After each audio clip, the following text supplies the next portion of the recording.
All right. Thank you so much, everyone, for being here. So Dom and I are making a bet that you have never seen a talk like this because we have never seen a talk like this. So we were sitting around talking about how do we get people to really feel the value of diversity. There's this ton of research that shows that diverse teams actually perform better, but a lot of it can feel dry and theoretical to people. So we said, how do we prove the theory? And so, because Dom and I are not huge fans of writing speakers' notes, we actually just decided to kind of run a cabaret on stage. As you can tell, we're very similar, especially similar heights. And so the idea of the talk is we're going to walk through a little bit of the theory, give you some examples of what that looks like, and then we're actually just going to cut to a live demonstration, which means that we're actually going to be asking for your questions. So please don't ask us what tech stack you should be using, because I am not qualified to give you an answer to that problem. But what we're thinking about is, tell us about a business problem that you've solved. And Dom and I are actually going to walk through our diverse ways of thinking and our diverse ways of problem solving to try to find some useful and optimal solutions for you. Yeah? You excited? Yes, audience participation. And Shannon will be amazing and our runner for the microphone. So, all right. Let's do it. So great minds don't think alike. I actually talked about this at a conference recently. There was a very polite gentleman in the front of the audience who waved his hand at me and explained that I'd misquoted myself and that the actual phrase was great minds think alike. He regretted saying that soon afterwards. And what I was trying to explain to him was this notion that if you surround yourself by like-minded people, you're going to come up with the same answer on repeat. When I surround myself by like-minded people, I get somewhere really fast. I tend to be quite efficient in the way I work, but I don't tend to have good collaboration. I don't have challenge. I don't have rigor. I don't have creativity or curiosity. And I've actually made the mistake in my career before of just hiring like-minded people. It's really easy. They get on with you. They go for a beer with you after work. They're very easy to discuss with because they think the exact same way as you. But I believe that for actual creativity and for effective teams, teams that challenge each other, you have to have people that don't think alike. So my challenge for you is, throughout this entire session, take your default thinking, the things you assume to know and the things you've thought every single day of your career, and try and leave them at the door and challenge yourself to think differently through this session. I'm also going to challenge you that if you're sat there waiting for someone else to participate, then you may be in the wrong session. There is no cost to you for participating in this event and this next 40 minutes, so have some fun with it. There's no recourse. Nothing can go wrong. None of us are going to get fired, hopefully. And so let's have some fun with it, and let's see what diversity and inclusion really can bring. So now to talk a little bit about diversity. So I want to tell my diversity narrative. I didn't understand my diversity narrative until probably more recently in my career. You may be able to notice that I'm a 6'4" Anglo-white male. So diversity didn't really mean anything to me because I've never felt like I was in a minority before. In fact, when I think about the flip side of diversity and privilege, I used to think that privilege was wealth. And growing up in Manchester with my family, I never felt wealthy. So I didn't think I was privileged. And it wasn't until more recently when I started to reflect on the opportunities I had as a 6'4" white male that others didn't, that I kind of realized that I was experiencing privilege. I'd just never known any different. It's just like the fish that doesn't know it's in water. I never realized I had privilege because it was always there. And it was kind of cool. If I walk into a bar, I get served quite quickly. And there's other people stood there not getting served. If I'm in a restaurant, the bill will arrive at me.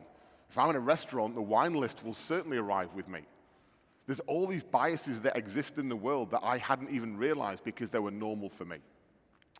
Part of that narrative changed, actually, when I left the UK and moved to Australia. And I became very aware of the fact that I was fortunate to have two older sisters. Not fortunate for anything they gave me other than a thorough mental beating on a regular basis. They never gave me bruises. They just used to tease me and berate me. But what they taught me was resilience. They taught me what it was like to be different. They have a very different upbringing than me. And actually acknowledging that and understanding that became something that I was aware of once we moved apart from each other, because we had to keep those relationships going. I also made a mistake early in my career, as I just mentioned before, of hiring like-minded people. It was the very first thing I did when I became a leader, and it seemed like the obvious thing to do. I had been successful, I had been promoted, so I should go and hire the mirror image of me. And it was only when that started to fail, because we were getting to places quickly, but the ideas were really shit, that I realized I'd done the wrong thing. The problem was me. The problem was I was hiring people that agreed with me, and so it was high fives all around, and we loved it. The energy was great. The creativity was terrible. Also, what I realized in that environment was we were putting up these giant psychological walls to everyone around us. We created this little bit of a boys' club. You know, at 4 o'clock, we'd put Post-it notes on our laptops saying, "Gone for a meeting with Dave," which was code for going drinking Stella Artois down at the local pub. And we didn't realize how that excluded many people from our group, because it made us inclusive in our group, so we were cool. The very last thing that I actually learned around diversity and inclusion, which is part of my narrative, is I had an idea for a number of years as a leader that if I treated everyone the same, then I was being fair. I might be harsh occasionally, but I was being fair. And then I quickly realized that treating everyone the same wasn't fair, because treating everyone the same meant I treated everyone with my default way of working, my default leadership style, which was very inclusive to some people and very exclusive to others. It was very alpha white male. It was based on my experience, my wisdom, my knowledge, but it didn't involve my ears being open and listening to how those other people worked. It didn't involve me being patient, because I was always urgent, and as long as I was urgent with everyone, that was fair. Until I started working with a country that had a different language to mine, and I realized the language barrier took time. But I didn't have time, so I was urgent. Everything was, got to do it yesterday. And so all I did was alienate those people. So realizing for me that actually treating everyone the same was not diversity, was not inclusion, it was lazy. It was all about me. And actually diversity and inclusion is about opening your eyes, your ears, your senses, and understanding the people around you. That's my diversity narrative. And I have a pretty different story. So I didn't know what privilege was when I was growing up, but I definitely didn't think it was wealth. So when I was 3 years old, I was adopted by a family. I started out low income, and I was adopted by a middle-class family. My dad's a lawyer, my mom's an entrepreneur. Now, that's sort of interesting, except for the fact that I'm Mexican-American. And if you know things about the US, folks who come from Hispanic backgrounds are treated very differently than white people are. And as you can probably tell, you wouldn't know that fact if I didn't tell you. But growing up, I experienced what I would now call racism, but I didn't know what it was then. I actually thought it was the natural order of the world. So I grew up in a small town. Everyone knew that I was Mexican, and they would say things in school like, "We're doing a group project." And they would say, "Well, you sharpen the pencils, or you get the books." And I'd say, "Well, why?" And they'd say, "Well, Mexicans do the service jobs." And I said, "Okay, go on." And I got to college. I went to university, and suddenly those things stopped happening to me. Because when you look at my face, no one knew that my family was from Mexico originally. And so I figured out what privilege was by getting it really randomly. And I also grew up in a very conservative community, and so I did have a little bit because I grew up LGBT. And so when I came out in college, I was like, oh, crap, I'm getting discriminated against now. But those things formed me because it actually made me understand when someone told me I have a problem or I'm facing a challenge, I was like, oh, I get what it means to have an invisible challenge or an invisible disadvantage. Even though when I'm walking down the street now, no one would probably guess that I was LGBT or Mexican American. And I was lucky enough to grow up in a family that valued diversity. So we talked about the fact that my adopted dad was Native American, that my adoptive mom is Irish and she's Belgian, and I just happen to be Mexican American. So for me, I kind of always grew up thinking that diversity and having to have your eyes and ears open was obvious, and that was my blind spot. So it turns out that for folks like Dom, he didn't actually have a chance to learn that perspective because it was hidden. And so when I first started approaching this work, I approached it very differently. In fact, what I would say is that I lacked empathy, or I wasn't very inclusive, especially to folks who, on average, come from those more privileged groups. I couldn't even understand how you couldn't see all of the differences in the way that I or people like me were treated. So, and I highlight that because it's taken me a long time in a lot of conversations to get to the point where we have to be inclusive to everyone and constantly be thinking and circling and opening our ears and asking us questions about what are the limits of my perspective? And when someone gives me their perspective, how can I accept it, even if it doesn't necessarily make sense to me? If I just walk in assuming that I don't know everything about reality, but rather that I can construct it by getting people who are standing at different places in the world together, right? All of a sudden you're like, yeah, that makes kind of sense. But now I want to talk about what diversity means. So a lot of people talk about diversity, but they kind of say, you're cheating. It's too broad. I don't understand. So when we talk about diversity, what we're really talking about is something called cognitive diversity or diversity of thought. So what we're talking about is someone who has a different set of mental perspectives, a toolbox to solve problems. But that's still pretty abstract. So we need proxies. How do we think about diversity? How do we measure it? And it turns out that looking at different demographic indicators is actually a pretty good proxy for cognitive diversity. And there's two types of those indicators. So there's innate diversity. That's things like maybe our national origin or our gender. And then there's things like acquired diversity, which is the experiences that we've had. So maybe it's the languages that we've started to speak, the uni that we went to, the friends that we've made in grade school.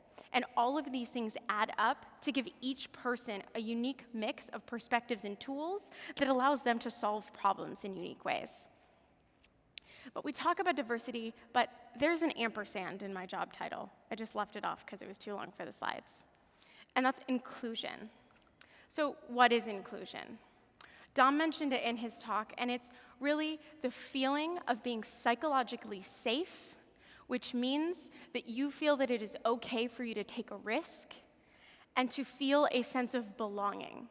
So to feel that you have a shared identity with your group and that you can show up authentically as you are.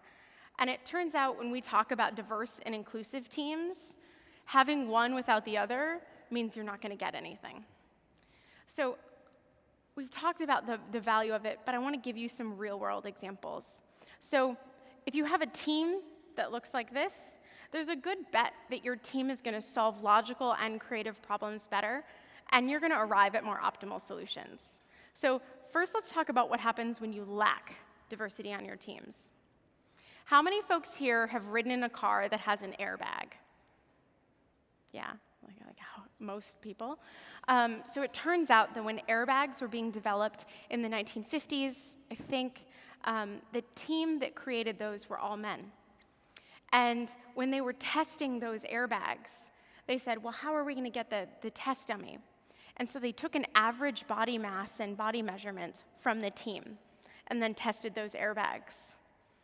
Well, there's a really interesting thing about doing that, which is that women and children, on average, are very different sizes. And so that inefficiency, that lack of innovation on the team, actually led to preventable deaths for women and children until they figured that out and had to go back and retest and redesign.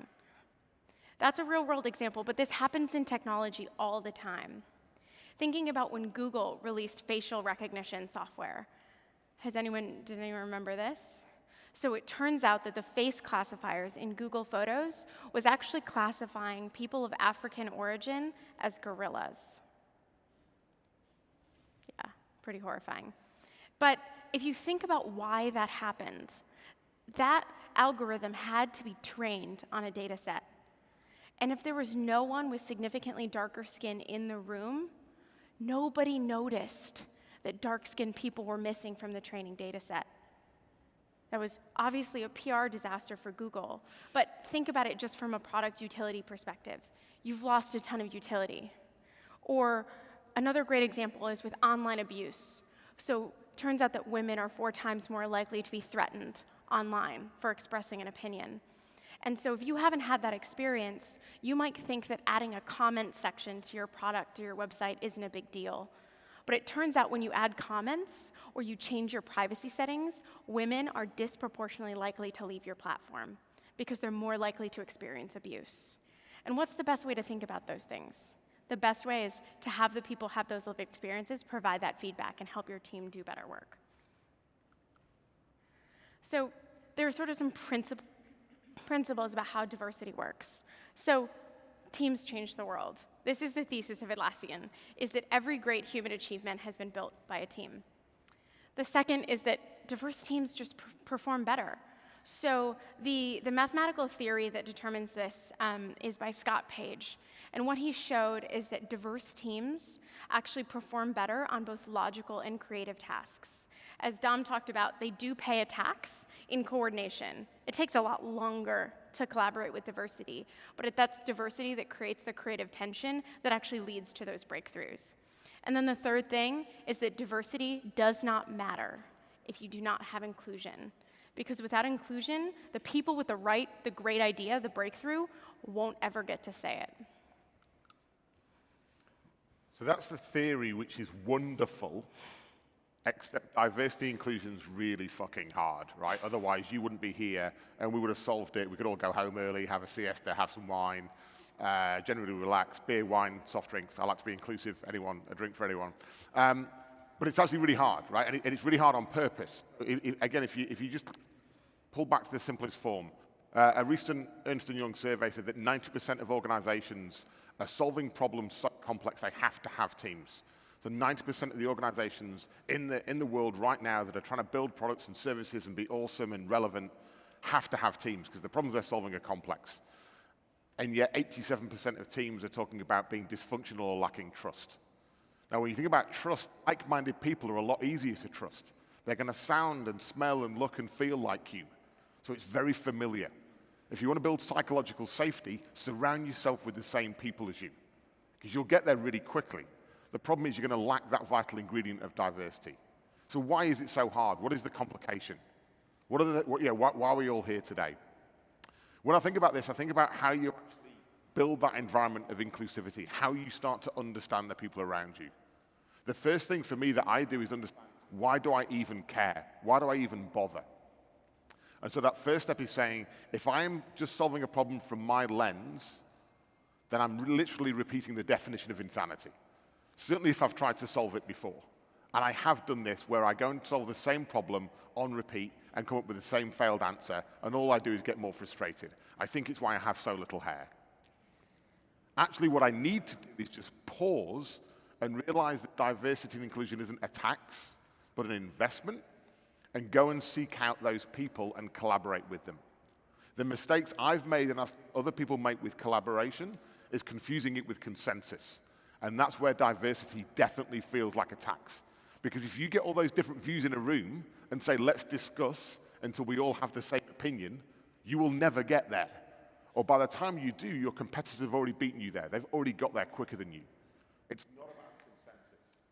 You still need to know your role and your responsibility. You need to be able to ask questions and listen and solicit information. A lot of the organizations I've been fortunate enough to visit in the last year of my career with Atlassian, half my role is actually externally facing. There's a whole lot of customers and other companies that I've got to go and visit. And I realized something a few months in. Aubrey was just talking about a lot of the teams I go to visit are like, oh, I'm a marketing person. They identify in the function in which they exist. And my next question is, awesome. What's the nature of the work that you do? We're like, to do project work, I have to work with all these different functions, and it's really painful. There's lots of friction. Does anyone else find it frustrating to work with people that aren't like them? Yeah. Now, it's a good frustration sometimes, but that friction can feel like a tax. And what I've been trying to do is understand how can we turn that friction to a positive friction so that you actually elicit different information, a different viewpoint from that person that takes your blind spot and it builds things like empathy. Empathy for your customers and the way they use your products or experience. And that's the journey I've been on in trying to understand how diversity and inclusion can be something that's valuable for me, because if it's not, and it's token, I'm never going to do it. If it's a compliance thing, I'm never going to do it. If it's every 6 months, Dom, you have to fill in this form to show that you're diverse and inclusive, I can pass that test. But it doesn't make me diverse or inclusive. It makes me compliant. And this isn't a compliance thing. It's around staying relevant and around building awesome teams and awesome businesses that actually beat your competition every time. And I believe diversity and inclusion is a value proposition there because it's a real differentiator. You all have access to the same tools and technology and low switching costs. So you could all be running the exact same platform or tools. But the difference between your business in second place is that you've embraced diversity and inclusion and you've come up with a better, smarter, more inclusive idea. So there's basically 3 principles to think about for innovative teams. Because what we know is that diverse and inclusive teams are more likely to innovate, more likely to come up with ideas. So first, reframe diversity. It's not a tax, it's a long-term investment. 2, welcome the challenge. We talk about, in our physical world, it makes sense how we sharpen swords, how we polish rocks. Thinking about someone who comes in, has a different perspective than you, is not telling you that your perspective is wrong. They're sharpening it, and they're giving you a new set of ideas to work with. And third, think equity, not equality. So Dom and I are obviously the same height. And it turns out that if we were both trying to get a cup off the top of the shelf and nobody got a step stool, he'd probably win. I'd probably win. So, and I'm wearing heels too. So the idea is that we all come to our teams having had a different set of opportunities and challenges. And we have the option either to passively comply with that inequality, or instead we can focus on equity, which is giving everyone what they need. Because that results in equality, not discrimination. And now we'll take your questions. So the way we want to do this is we've just explained our stories, right? The reason we sort of thought of this talk was me and Aubrey worked together a fair bit, but we always approach problems from a completely different angle because we are completely different people. And it took us a while in our working relationship to realize that was valuable, like we weren't in a battle. It wasn't that she was wrong and I was right, although on most occasions that was the case. I've got the microphone, I can say that. It was what around... he means is that he does not do empirical research. Yes, yeah, I'm not a research person. What I realized eventually after a bit of tension was actually the combination of our working styles was good. Aubrey brought something very different to the table than I brought. And that realization was a good realization. The funny thing is that our working style now is we still bring those very different opinions to the table. So we've not learned to comply with each other and agree. We've learned to positively argue, debate, discuss, and truly collaborate. So what we want to do is we want you to throw your gnarliest, scariest, why this doesn't work, what you've tried that doesn't work, what you've tried that has worked, anything you want to throw at us, and we will spend a maximum of like 2 minutes each answering it from our different viewpoints. We can't promise that we'll actually give you the answer, but what we will give you is our authentic approach, and in theory, they'll be different. If they're the same, that'll be cool as well. Who wants to go first? Yes, Anna. Can you turn the microphone on? Mr. AV. Yes. Hello. My name is Anna. I'm from Moscow, org leader, and I have you have an issue in my team. We have totally opposite position with a co-administrator for Jira. And we have no idea how to figure out because like everything, all decisions we take will be opposite.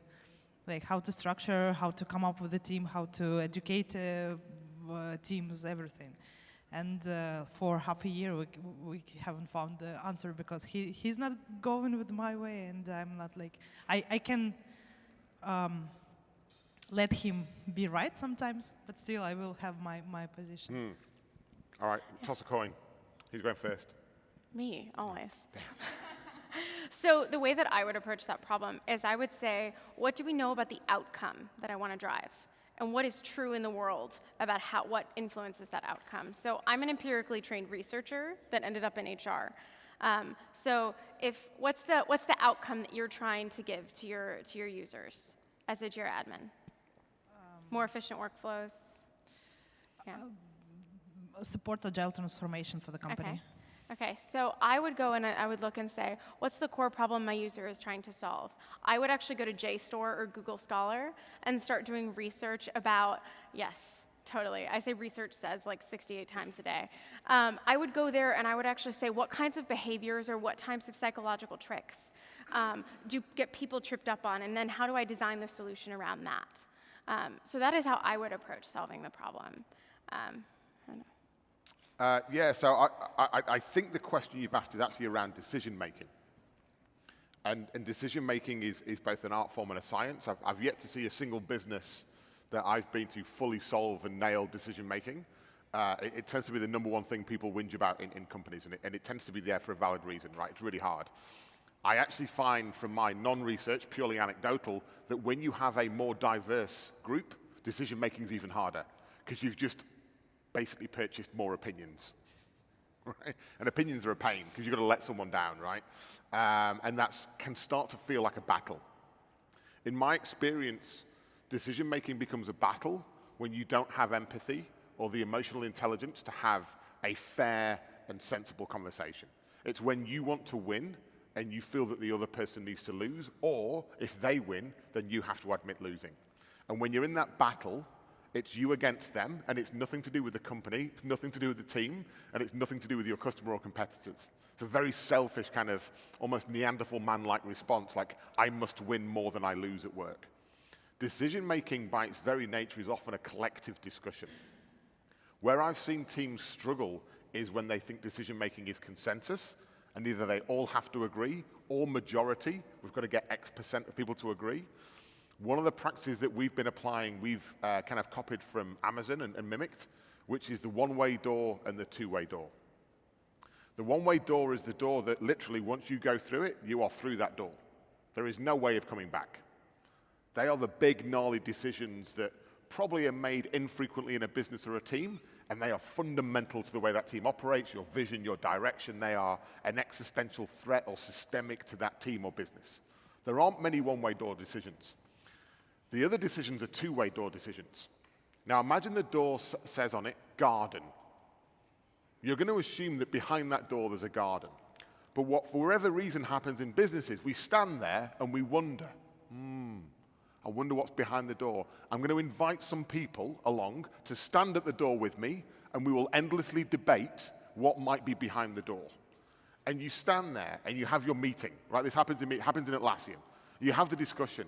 And at the end of the meeting, the one decision that gets made is, let's meet again next week and have the same discussion. Yes, let's. Yeah, no, we'll do that again. Meeting notes, to meet again. What on? Same as last week. Agenda, copy, cut, and paste. And it feels like you're making progress because you're talking about stuff. And you've not alienated anyone. You've not pissed anyone off. No one's left. And you're just having a good conversation. And your competitors somewhere else are reveling in the fact that you are paralyzed by indecision. And you continue to do that until someone gets so impatient, they charge past you all and go, just open the fucking door. And they open it and realize there's a garden on the other side. And you're like, oh, we knew that all along. Let's go into the garden. Oh, how tremendous. There's a garden there. But the thing is, the garden's overgrown a bit or become a bit run down because you've been stood the other side of it for 2 weeks. Most decisions that we make are two-way door decisions. What we need to do is to find one or two people to consult with and go, am I mad to go through this door? No. Do we know what the toll is, the tax to come back through the door? If what the other side we don't like, if we don't like what's the other side, can we come back? Yeah. Is it quicker sometimes to make the decision, get it wrong and learn, than it is to debate? Yeah. They're the decisions that we started to build momentum of giving people empowerment and accountability for just making. They get a whole load of them wrong, but they get them wrong and the consequences are minimal. So what I found with decision making is, first of all, is it a one-way door or a two-way door? If it's one way, be very cautious. Make sure you've got the right people involved. If it's a two-way door, know who's the door opener, know who's driving it, who's accountable for making that decision, who do you want to consult, and everyone else is either going to come with you or not. And it's a simpler way of just driving that decision making. And thinking about a two-way door, so actually, you can probably agree with your teammate on the outcome that you want to drive for your user, right? You're just disagreeing about the best way to do it. So if it's a two-way door situation, that's actually pretty easy. You can sit down, you can say, what is the outcome we want to drive, and how am I going to measure that I've gotten to that outcome? You agree on those rules of engagement, and then you say, fine, I'm going to do a test and you're going to do a test. And we're going to do it for a set amount of time, and whoever gets closer to that ideal metric, we go with that idea. So I've now just agreed without sacrificing my unique perspective. Cool. Next question. Hey. Oh. Oh, sorry. Okay. I actually work at JSTOR. Oh, that's amazing. Yeah. I'm so excited you're here. And my question is about like evidence-based. When you have people that don't like to do research, how do you go about kind of making those decisions with people on the team that are very research-driven? Like, is that person always responsible for getting their research themselves, or like, how do you deal with those situations? Oh, that's super interesting. I always go out and do the research myself. But no, so I think this actually brings up a great point, which is in that case, there's sort of a mix of you want everyone to get a unique set of experiences, but you also want people to optimize for both what they're good at and what they like doing. So a great example from my team, actually, a couple of weeks ago, is we're doing a lot of research around strategy, and we wanted to know what was true or come up with a hypothesis. And my boss was going to go do this big piece of research, and she was like, actually, Aubrey, you go do it. And it wasn't I'm handing off this project. She was like, you like this part of the project better than anyone else on the team. And so I'm just going to give it to you because you're going to come back with that knowledge.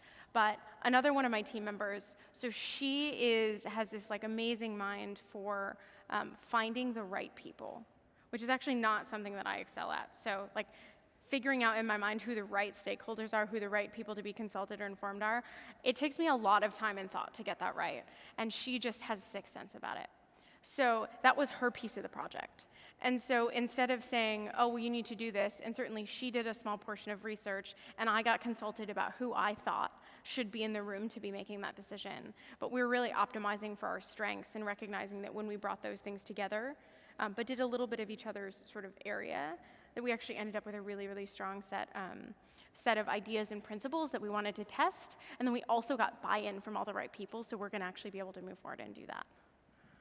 So I'm not a research person at all, in any way whatsoever. I believe there's two types of people in the world. There's starters and finishers. Right? There's the people that are great at starting projects or initiatives and getting them to 80%. And then there's the people that have just got awesome polish and attention to detail and can actually finish stuff. So who's a starter? Okay, who's a finisher? Okay, awesome. So in my world, the way I think about the world, starters and finishers basically use different parts of their body. So your body has three brains. It's got this one, which I think is probably the worst because it's logical and it's just a bit boring, right? You've got this one, the heart, which is kind of cool, but gets me into shit every now and then, gets me into trouble, but I like to listen to it occasionally. And then you've got this one down here called your gut instinct, your intuition, that for some reason has been trained out of us as humans in the world, like not to trust it. And yet, often, if you look at the animal kingdom, it's one of the most trustworthy sources of information and insight. For me, the best teams and the best models are where I have people that have a combination of those three, where you can have the logic. So Scott's not in the room, is he? Just so I don't get fired. Right, so Scott is the most logical person in the world. He's like uber scientist, kind of loves his research, loves his facts and data, and I'm all about the feels. And so when we have conversations, it sounds like two people from very ends of different spectrums having an argument. But what I have to do is understand that he likes data and research, so I go with just enough to start the conversation, but I also want to get my perspective across, which is, this is how it makes me feel, or this is the experience or the emotional side. And so between us, now we have very healthy conversations. My default is to use my intuition, and that has served me well. If I default to that every time, I will be dead before I'm 40, and that's not long away. So I have to listen to the other voices, the logical side of the brain that says this is a crazy thing to do, or the heart that says she'll love you for it, and then challenge that with the intuition of just should I do this, yes or no? And actually when I find if you combine those three in a team, where you have people that have those natural instincts and the logic and the heart, you actually end up with great stuff and some very ferocious debate and argument along the way as well. I like your thesis that diversity and inclusion go together. It seems like a bit of a chicken and egg problem, though. If your workforce is not diverse enough, making your environment inclusive is challenging. And I realize that's a broad question, but what can you do to move the needle here, or how can you make your existing workforce, learn empathy, learn to accept various points of view? It's a great question. I get paid to answer that all the time. No, that's a great question. So yeah, it absolutely is a chicken and egg problem. But what I always tell people is focus on inclusion first, so you're asking the right question. And so I think the biggest thing that you can do is intentionally start listening to other perspectives, even if they're not on your team yet. So it turns out that when you're the first woman, for example, I'll speak from my own experience, coming onto a team, it can be really rough if people actually don't understand that you have a very different set of experiences. So for example, women are twice as likely to be interrupted while speaking in a meeting compared to men, by both men and women, by the way. Everyone interrupts, we just tend to interrupt certain people. They're more likely to have their ideas co-opted unintentionally, and things like that. So actually educating yourself about those underlying patterns of behavior that tend to happen, so you become a little more aware of them. By the time that person comes onto your team, they're gonna have such a fantastic experience that they're gonna retain. So the beginning is hard, but I always say that diversity and inclusion are like a flywheel. So the first couple of rotations take an incredible amount of effort, but it starts spinning under its own weight.